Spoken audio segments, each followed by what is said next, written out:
Hi everyone. So I wanted to go over the homework that will be due on Tuesday, which is a combination of Chapter 8 Cornell Notes or the Reciprocal Teaching Framework or Study Guide Framework for all sections of Chapter 8. And so it's on the bottom of that true and false page that we worked on.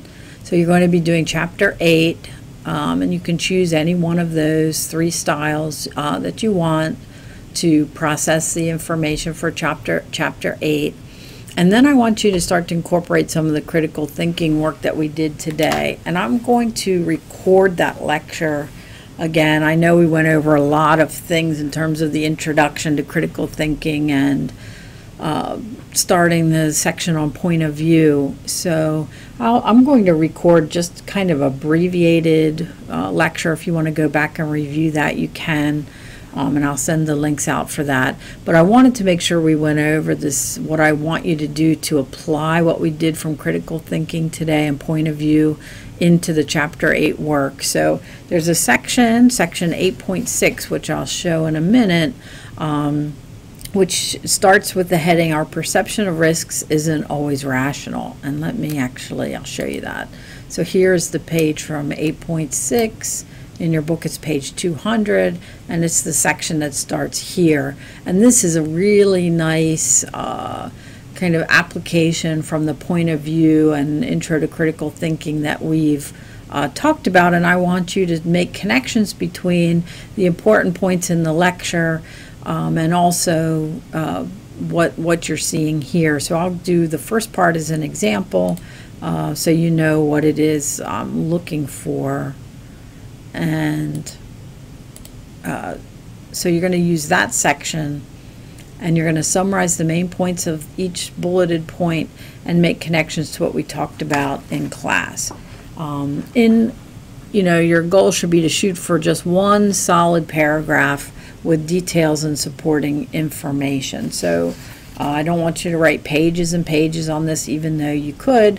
I just want to make sure you got the highlights of what we were talking about in class today. So let's take a look at that as an example. So here, a number of factors influence how we perceive relative risks associated with different situations.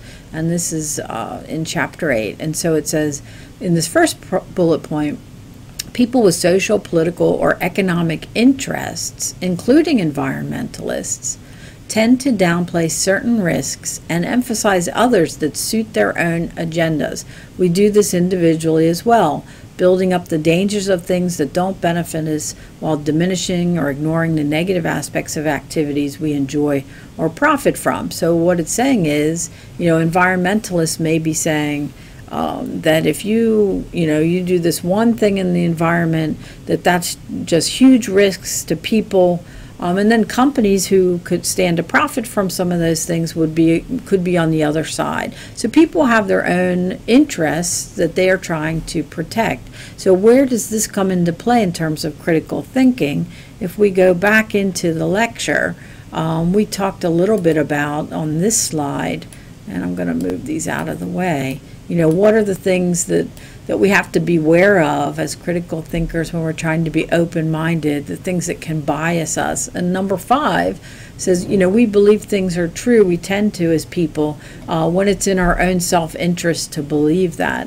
So there's a nice, strong connection between that and what the text is saying here, that we have to be careful as critical thinkers to say, when we read things about what people are saying as what's the truth, what are the hidden interests that they might have that could influence how they think and feel about things, and can we understand opposing points of view and challenge those when we have to. So I want you to kind of take those pieces from what we did in the PowerPoint, specifically how we are influenced by the people that we grew up with, the culture that we're born into, the influences, and we also talked about that in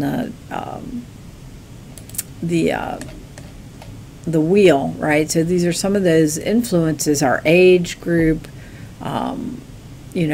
perhaps our religion, our ethnicity. Some of these things are big parts of our identity. The friends we are with, the teams we belong to, the groups we belong to, influence how we see ourselves and what we believe. And so, it's important for us as critical thinkers to be aware of those influences and to also listen to opposing points of view. So you're going to take things from the PowerPoint, you're going to take things that we discussed in class, and you're going to look at each one of these bullet points and simply look for connections. Oh, this ties into the critical thinking when we talked about this. This ties into this part of critical thinking. So it goes from page 200, and there's a little bit on page 201 as well.